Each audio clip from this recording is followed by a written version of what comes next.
నమస్కారం NSTV news కి స్వాగతం. నా పేరు సంధ్య. ముందుగా వార్తల్లోని ముఖ్యాంశాలు. చైతన్య సారస్వత పరిషత్ అధినేత కేవీవి సత్యనారాయణరాజు, అంతర్జాతీయ శ్రీశ్రీ కళా వేదిక అధ్యక్షులు కళారత్న డాక్టర్ కత్తిమండ ప్రతాప్ కుమార్ ఇరువురు వారి సంస్థల సంయుక్త నిర్వహణలో రాజమహేంద్రవరం గోదావరి గ్లోబల్ యూనివర్సిటీ ప్రాంగణంలో జూన్ 6, 7 తేదీలలో జరుపు తలపెట్టిన 7వ ప్రపంచ తెలుగు సాహిత్య మహాసభలు విజయవంతం కావాలని ఆకాంక్షిస్తూ ఈ ఉదయం కొత్తపేట శాఖ గ్రంథాలయంలో కొత్తపేట కళా సాహితీ నేతృత్వంలో బ్రోచర్ ఆవిష్కరణ జరిగింది.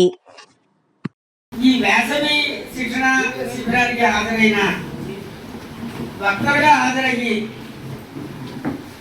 ఇక్కడ చిన్నారిని ఉద్దేశించి ప్రసంగించిన మన కళా సాహిత్య అధ్యక్షులు రిటైర్డ్ ఎగ్జిక్యూటివ్ ఇంజనీర్ దేవడరాజు గారికి, అదేవిధంగా కళాశాల సాహితీ కార్యదర్శి రిటైర్డ్ ఎంఈఓ గారు సత్యరాజు మేస్టర్కి గ్రంథాలయ శాఖ తరఫున ప్రత్యేక కృతజ్ఞతలు తెలియజేస్తున్నానండి. ఇప్పుడు ఒక చిన్న కార్యక్రమం గ్రంథాలయ శాఖ వారి అనుమతితోటి ఇక్కడ శ్రీశ్రీ కళావేదిక వారి నేతృత్వంలో ఓ చిన్న కార్యక్రమాన్ని తలపెట్టుకున్నాం.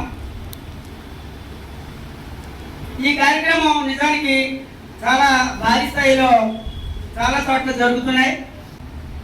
వివిధ ప్రాంతాల్లో ఈ తెలుగు యొక్క ప్రాముఖ్యతను తెలియజెప్పే అనేక కార్యక్రమాలు ఆల్రెడీ పుంజుకున్నాయి, జరుగుతున్నాయి. ఇదంతా రాజమండ్రిలో గ్లోబల్ యూనివర్సిటీలో చైతన్య సారస్వత పరిషత్ వారు, అంతర్జాతీయ శ్రీశ్రీ కళా వేదిక వారు సంయుక్తంగా తలపెట్టారు. ఆ కార్యక్రమానికి ఈ రోజున ఇక్కడికి మా కళా సాహితీ తరఫున ఇక్కడ అమలాపురం శ్రీశ్రీ కళా వేదిక కార్యదర్శులు అధ్యక్షులు మన పివివి సత్యనారాయణ గారిని వేదిక మీదకి సాదరంగా ఆహ్వానిస్తున్నాం. అధ్యక్షులు నారా నరసింహమూర్తి గారు, కన్వీనర్ పివివి సత్యనారాయణ గారు, వీరి ఇరువురిని వేదిక మీదకి సాదరంగా ఆహ్వానిస్తున్నాను. అదేవిధంగా శ్రీశ్రీ కళా వేదిక సహాయ కార్యదర్శి చినిపే భీమారావు గారు, కొత్తపేట వాస్తవ్యులు, వేరువేరు ప్రాంతాల్లో సివిల్ ఇంజనీర్గా పనిచేసి కొత్తపేట వచ్చారు. వీరు గజల్స్ పాఠకంలో నిష్ణాతులు. వీరు కూడా సుప్రసిద్ధ కవులు. వీరిని కూడా సాదరంగా ఆహ్వానిస్తున్నాను. కొత్తపేట కళా సాహితీ కార్యవర్గ సభ్యులు రాజమ్మ రెడ్డి గారిని, ఉలుసు సుబ్బారావు గారిని కూడా వేదిక మీదకి సాదరంగా ఆహ్వానిస్తున్నాను. శ్రీశ్రీ కళా వేదిక అనేది మహాసముద్రం. ఈ మహాసముద్రంలోకి నదులు వచ్చి చేరుతాయి. అంటే వివిధ ప్రాంతాల్లో ఉండే సాహితీ సంస్థలు. ఆ నదుల్లోకి వాగులు వంకలు వచ్చి చేరుతాయి, ఉపనదులు వచ్చి చేరుతాయి.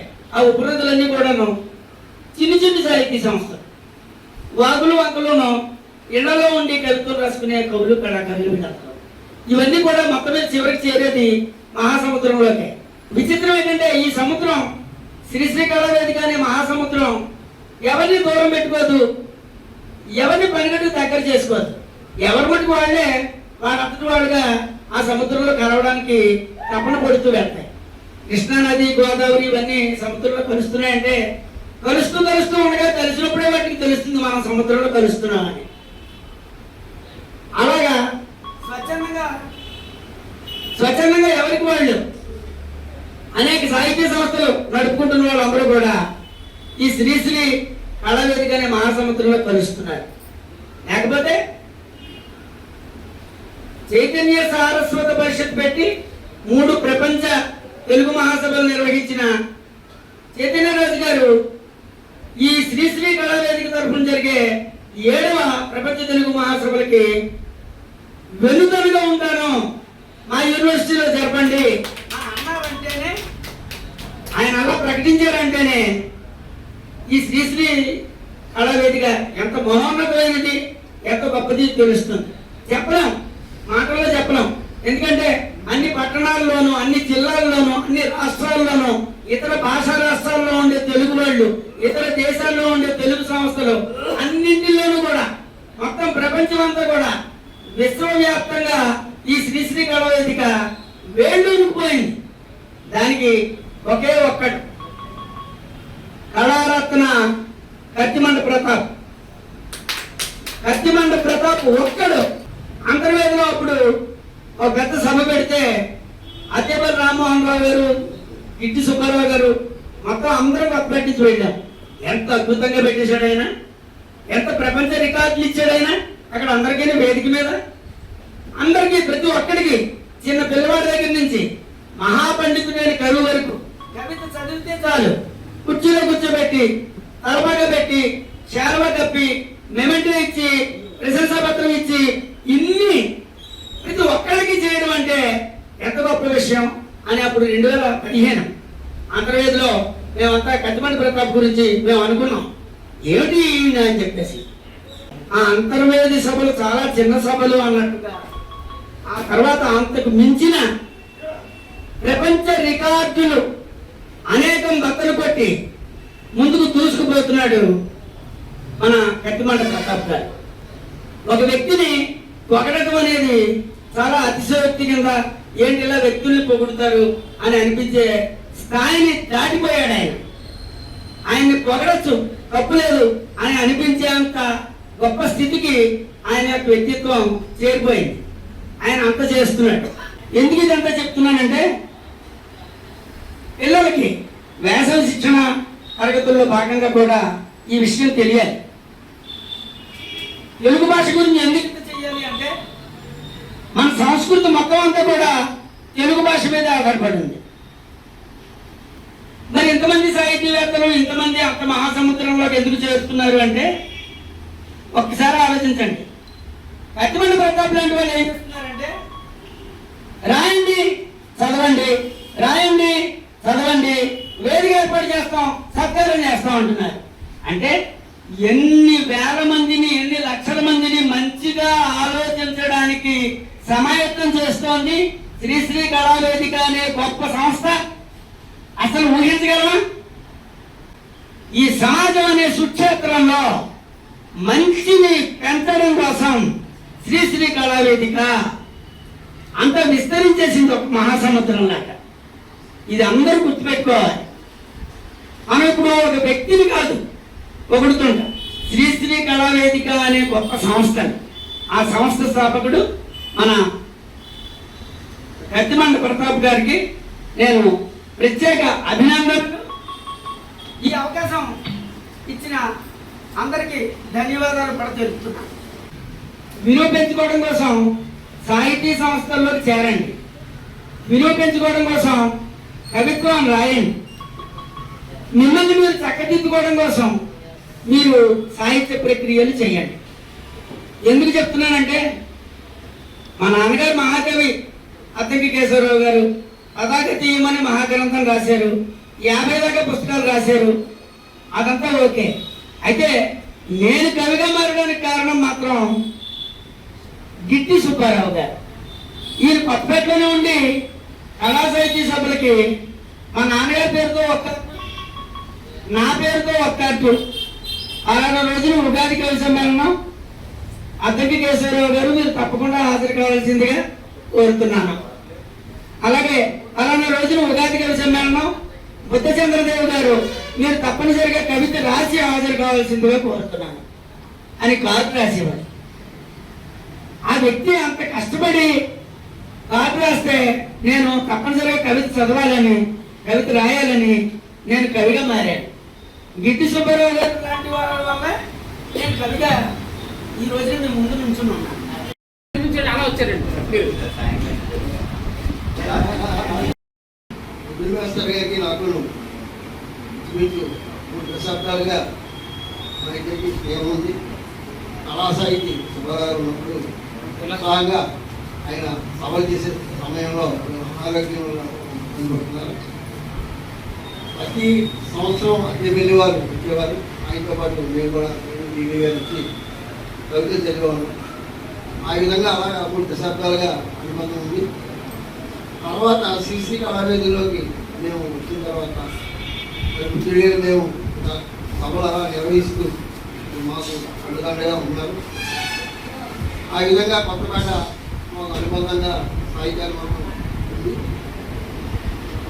మరి ఇవాళ ఇక్కడ ఏర్పాటు చేయడం ఈ ప్రధాన కారణం ఏంటంటే గ్రంథాలయ వ్యాస శిక్షణ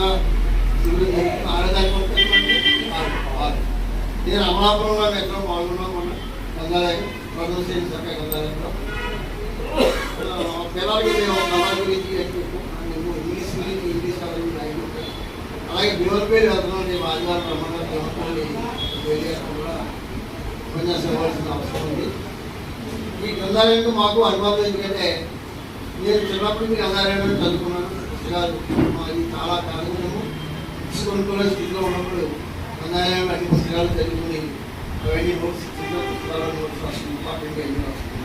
ఆ విధంగా విజయవంతం మీరు కూడా గ్రంథాలయ పాఠకులు కూడా చక్కగా గ్రంథాలయాన్ని వినియోగించుకుని మీరు కూడా పూర్తి స్థాయికి ఎదగాలని, అలాగే సాహిత్యానికి సంబంధించిన కొన్ని పుస్తకాలు ఉంటాయి. ఆ పుస్తకాలు కూడా చదివి మన సంస్కృతిని, తెలుగు భాష యొక్క ఔన్నిత్యాన్ని తెలుసుకోవాలని కోరుకుంటున్నాను. మరి శ్రీశ్రీ కళావేదిక 7వ తేదీన 6-7 తేదీలో నిర్వహించే ప్రపంచ తెలుగు సాహిత్య మహాసభలు. మరి ఇక్కడ 2 అంశాలు ఉన్నాయి. ఎందుకంటే 3 ప్రపంచ సభలు నిర్వహించిన జగన్నాథ్ గారు ఉన్నారు ఒక పక్క, 6 సభలు ప్రపంచ సభలు నిర్వహించిన ఇటు కత్తిమండ ప్రతాప్ గారు ఉన్నారు. వీళ్ళిద్దరూ సహకారంగా మరి అద్భుతంగా జరగబోతుంది. ఒక 2 మహా దిగ్గజాలు ఆధ్వర్యంలో జరుగుతుంది మరి సభ. మీరంతా కూడా కవులు కళాకారులు అందరూ వచ్చి సభలు విజయవంతం చేయాలని కోరుకుంటున్నారు. ఈ అవకాశం ఇచ్చిన అందరికీ ప్రపంచ తెలుగు మహాసభకి ఖచ్చితంగా మీరు 6-7 తేదీలు కంపల్సరీగా రావాలని కోరుకుంటున్నాను, మనస్ఫూర్తిగా కోరుకుంటున్నాను. ఈ అవకాశం ఇచ్చినటువంటి అందరికీ నా హృదయపూర్వక ధన్యవాదాలు తెలియజేసుకుంటున్నాను. ఎందుకంటే సమయం చాలా అయింది కనుక మిత్రులు మాట్లాడవలసిన వాళ్ళు చాలా మంది ఉన్నారు కనుక మరోసారి నేను నా ఎదురుగా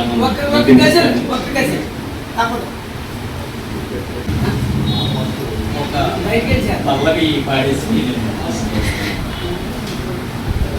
చేదకుంటే బావి నీరు చెడిపోతుంది.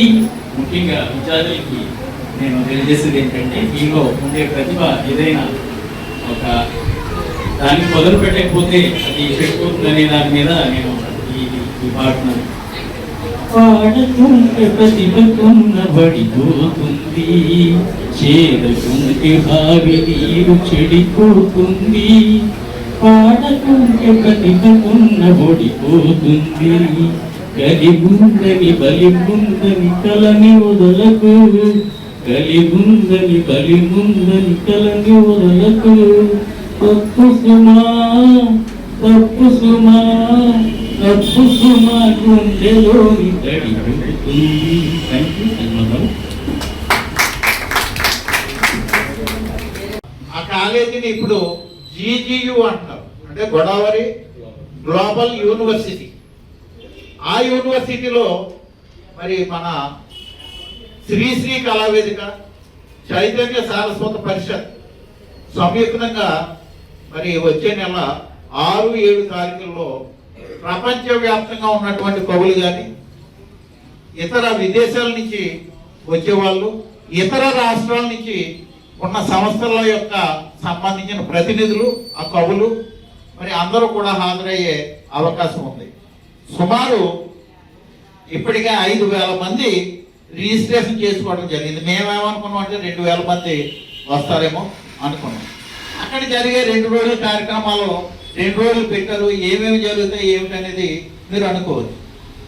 ఆ 2 రోజుల కార్యక్రమాల్లో సాంస్కృతిక కార్యక్రమాలు వేరు, కవి సమ్మేళనాలు వేరు, మళ్ళా పద్యపట్నాలు వేరు. ఇలాగ 4 ప్రాంగణాల్లో 4 రకాల కార్యక్రమాలని డివైడ్ చేసి అక్కడ కార్యక్రమాలు జరపడం జరుగుతుంది. ఏకపాత్రాభినయాలు ఉన్నాయి, అంటే సాంస్కృతిక కార్యక్రమాల్లో భాగంగా పౌరాణిక నాటకాలు కూడా ఉన్నాయి, ఒక్కొక్క గంట సేపు ఆడతారు. బుర్ర కథలు ఉన్నాయి, కంజరి కథలు ఉన్నాయి, తర్వాత జముకు కథలో మనం మర్చిపోయాం. ఈవేళ ఒకప్పుడు ఒక వెలిగినటువంటి ఈ సాంస్కృతిక కార్యక్రమాలు మనం పాఠ్య పుస్తకాల్లోనో లేదా అక్కడక్కడ వినో తెలుసుకుంటున్నాం తప్ప ఆ కళారూపాలు ఎలా ఉంటాయి అనేది మనకు తెలియదు. మేము కూడా కొన్ని చూడలేదు. కొమ్ము పూరలతో తిరిగే వాళ్ళు గతంలో మన వీధులంట అంటే సంక్రాంతికి కానీ ఉగాదికి కానీ వచ్చేవారు గతంలో. ఇట్లాంటివి కొమ్ము పూరలతో ఉండే కళా ప్రదర్శన కూడా అక్కడ ఏర్పాటు చేస్తుంది. తర్వాత గిరిజన సంస్కృతికి సంబంధించిన అనేక కార్యక్రమాలు ఈ ప్రపంచ తెలుగు మహాసభల్లో అక్కడ మేము ఏర్పాటు చేయడం జరిగింది. మేము అసలు ఒరిజినల్గా ఏలూరులో పెట్టామండి ఈ కార్యక్రమం. పార్థసారథి గారు సారథ్యంలో ఏలూరులో పెడుతున్నామని చెప్పేసరికి చైతన్య రాజు గారు ఒక రోజుని ఫోన్ చేశారు. ఫోన్ చేసిన తర్వాత ఇలాగా మాట్లాడదాం రండి, మాది సారస్వత పరిషత్ కూడా రిజిస్టర్ చేయాలి, దాని ద్వారా రెండు కలిపి మనం మరి కార్యక్రమం చేపడదాం అని చెప్పిన తర్వాత మేము రాజమండ్రి వెళ్ళినప్పుడు మీరు ఎక్కడో ఏలూరులో పెట్టడం ఎందుకు, మా ప్రాంగణం విశాలంగా ఉంటుంది, ఇక్కడ ఎంతమందికైనా షెల్టర్ ఉంటుంది, కాబట్టి మీరు మా ఈ కార్యక్రమాలు ఏవైతే 7వ ప్రపంచ తెలుగు మహాసభలో ఉన్నాయో అవి మన ప్రాంగణంలో పెడదాం, సంయుక్తంగా పెడదామని ఆయన కోరిక మేరకు ఆయన రిక్వెస్ట్ చేసిన తర్వాత మేము కూడా సంతోషించాం. ఎందుకంటే 2 రోజుల కార్యక్రమాలు ఎక్కడో విడిగా ఇంకో ప్రాంగణంలో చేయాలంటే అక్కడ హాల్ కోసమే రోజుకి ₹1,00,000 ఖర్చు పెట్టుకునే పరిస్థితి. కాబట్టి ఈయన ఆ ఖర్చు కొంత తగ్గించారు కాబట్టి ఇంకా ఘనంగా కార్యక్రమం చేసుకోవచ్చు ఆ మిగిలిన డబ్బులతోటి అని మేము సరే అని ముందుగా ఒప్పుకున్నాం. తర్వాత నెక్స్ట్ వీక్ కూడా వెళ్ళి అంటే 2-3 తారీఖుల్లో వెళ్ళి 6-7 తారీఖుల్లో జరిగే కార్యక్రమానికి సన్నాహక మరి సమావేశం కూడా మేము వెళ్ళి ఆయనతో చర్చించి ఏ విభాగానికి ఎవరెవరు మరి ప్రాతినిధ్యం వహించాలి, ఎవరెవరిని ఇన్ఛార్జిగా పెట్టాలి, ఇవన్నీ మేము వెళ్ళి అక్కడ సమకూరుస్తాం. 7వ ప్రపంచ తెలుగు మహాసభలు ఈ కార్యక్రమాలు మీ అందరి సపోర్ట్ కూడా ఉండాలని కోరుకుంటూ ఇవాళ పోస్టర్ ఒకటి దానికి సంబంధించింది మనం రిలీజ్ చేద్దాం. పోస్టర్ రిలీజ్ కార్యక్రమం అనేది ఎలా చేపట్టారంటే అది ఒక యజ్ఞంగా అక్కడ జరగబోయే కార్యక్రమం ఒక మహాయజ్ఞం అయితే ఈ పోస్టర్ రిలీజ్ కార్యక్రమం కూడా ఒక యజ్ఞంలాగా మరి చేపట్టడం జరిగింది. అక్కడ తెలంగాణలో మంత్రులు, ఐఏఎస్ అధికారులు ఇలా వివిధ కేటగిరీలకు సంబంధించినటువంటి వారందరూ కూడా ఈ పోస్టర్ని రిలీజ్ చేస్తున్నారు. దీన్ని ప్రతిష్టాత్మకంగా తీసుకుని కార్యక్రమం దిగ్విజయం చేయాలని వాళ్ళు ఆశీర్వదిస్తున్నారు. కాబట్టి మేము సైతం అనే ఉద్దేశం చేత మనం కూడా ఇక్కడ కొత్తపేటలో ఈవేళ రిలీజ్ చేయడానికి మేము కూడా ఇందులో భాగస్వామ్యం అవడానికి వచ్చాం. మరి మీరందరూ కూడా మీరే కాకుండా ఇంకా మీ ఇంట్లో వారికి, సాహితీ ప్రియులకి, కళా ప్రియులకి, కళాకారులకి, ఇతరులు ఎవరైనా ఉన్నట్లయితే వారందరికీ కూడా తెలియజేసి వారిని కూడా అక్కడ 2 రోజుల్లో కనీసం 2 రోజులు ఉండక్కర్లేదు, ఒక రోజు వచ్చి హాజరయ్యి ఆ కార్యక్రమం తిలకిస్తే ఆ కార్యక్రమం సక్సెస్ అయినట్టే. అవకాశం ఉంటే 2 రోజులు ఉంటారు, లేదు వాళ్ళు కనీసం ఒక రోజన్నా వెళ్ళి చూసొద్దాం, ఈ కళా సంబరాలు, సాహితీ సంబరాలు చూసొద్దాం అనే దానికి మీరు సంసిద్ధులు అవ్వాలని మిమ్మల్ని మనస కోరుకుంటూ నాకు ఇచ్చిన అవకాశానికి బుద్ధుడు మాస్టర్ గారికి నాకు ఇచ్చిన అవకాశానికి ధన్యవాదాలు తెలియజేస్తాను.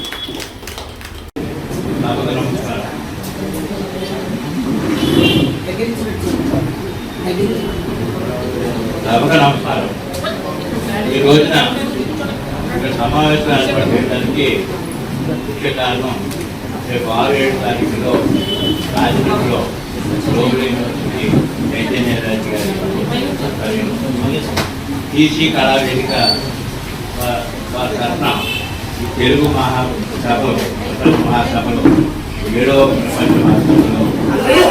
జరుగుతున్న సందర్భంగా ఇక్కడికి విచ్చేసిన ఈసీ కళావేదిక అధ్యక్షులు కన్వీనరు వివి సత్యనారాయణ గారు,